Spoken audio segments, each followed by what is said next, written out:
les entreprises qui promettent d'effacer les données de vos téléphones cellulaires avant de les recycler échouent à leur tâche. Il y a un entrepreneur montréalais qui a acheté des cellulaires contenant des courriels, des messages textes ou des comptes Facebook accessibles sans aucun mot de passe. À mes côtés pour en parler, Bador Zabian. Bonjour, Bador. Bonjour. Donc, on peut acheter des cellulaires remplis d'informations personnelles via Internet. C'est ça, il y a un entrepreneur montréalais qui justement a une compagnie de recyclage de cellulaires qui s'appelle Electrobac. Ce jeune homme, Philippe Benard, lui, il s'inquiète parce qu'il estime qu'il y a plusieurs de ses concurrents qui promettent d'effacer les données des téléphones cellulaires lorsque vous leur confiez votre téléphone pour que ces appareils soient recyclés proprement, mais qui ne les effacent pas correctement. Alors il a fait le test, il a acheté 22 appareils cellulaires sur Internet, tout simplement sur eBay par exemple, et sur les 22 appareils qu'il a achetés à deux recycleurs importants au Canada, un au Québec, l'autre dans l'ouest du pays, il y en a 9 qui contenaient encore des données personnelles. Étonnamment, il me les a montrés.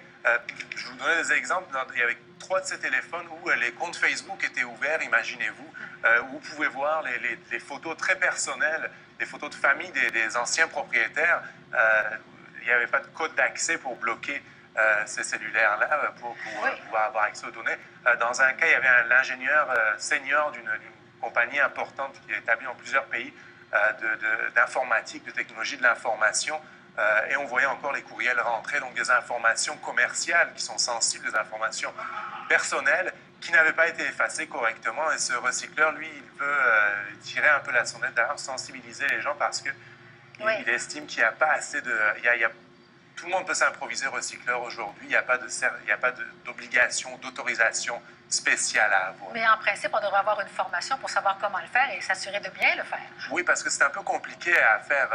Certes, vous pouvez effacer manuellement les données que vous avez avec l'option qu'il y a dans votre téléphone généralement, mais il y a des logiciels plus sophistiqués qui permettent à une personne mal intentionnée d'aller récupérer des données qui étaient sur votre cellulaire. Si vous voulez recycler votre cellulaire, eh bien, on nous dit qu'il faut s'assurer que la compagnie de recyclage est membre d'un organisme qui s'appelle a une certification d'un organisme qui s'appelle le Bureau de la qualification des recycleurs. Electrobac a cette certification. Il y a aussi le site web de l'association pour le recyclage des produits électroniques que vous pouvez regarder. Alors, de cette façon-là, on peut s'assurer que le recycleur auquel on remet notre téléphone est sérieux. En fait, oui, c'est ça. La certification vous permet de voir que le recycleur est sérieux, que ce n'est pas n'importe qui peut rentrer dans les locaux de ce recycleur qui sont des logiciels pour effacer correctement les données de votre téléphone. Est-ce que ça vous laisse l'impression que les gens qui ont des téléphones cellulaires et qui s'en départissent n'ont pas conscience peut-être de l'importance d'effacer les données?